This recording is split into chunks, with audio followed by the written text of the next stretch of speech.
POCSO యాక్ట్లో section 7 sexual assault అంటారు. అసలు సెక్సువల్ అసాల్ట్ అంటే తెలుసుకుందాం. ముందుగా మీరు ఛానల్ తప్పకుండా సబ్స్క్రైబ్ చేసుకోండి. వీడియో ఎలా ఉందో కామెంట్ చేయండి.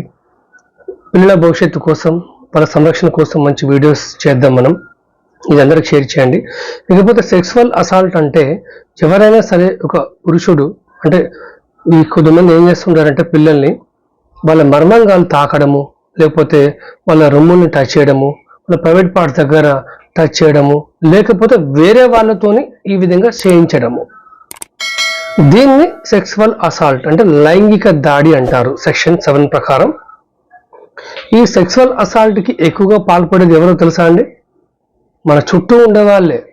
ఒక కుటుంబం ఉంటే ఆ కుటుంబానికి సంబంధించిన కుటుంబ వ్యక్తులు, దూర బంధువులు కావచ్చు, తెలిసిన వాళ్ళు కావచ్చు, పక్కింటి వాళ్ళు కావచ్చు, లేకపోతే పిల్లల్ని ఈ ట్యూషన్ పంపించినప్పుడు, స్కూల్ పంపించినప్పుడు, లేకపోతే ఇంకెక్కడికైనా విద్యాసంస్థలకు పంపించినప్పుడు, అప్పుడు వాళ్ళ అమాయకత్వాన్ని ఆసరా చేసుకొని కామంతో కళ్ళు మూసుకుపోయి పిల్లలతో మిస్బిహేవ్ చేస్తారు కదా లైంగికంగా, దాన్ని లైంగికమైనటువంటి నేరంగా పరిగణిస్తారు.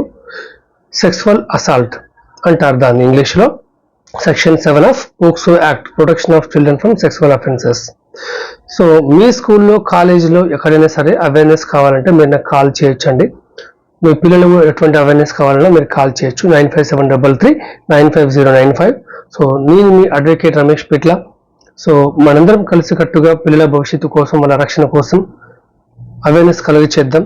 పిల్లల భద్రత అనేది ప్రతి ఒక్కరి బాధ్యత. ఇది పోలీసులు, పొలిటీషియన్స్, పేరెంట్స్ మాత్రమే కాదు, అందరూ ఒక తాటిపైన రావాలి.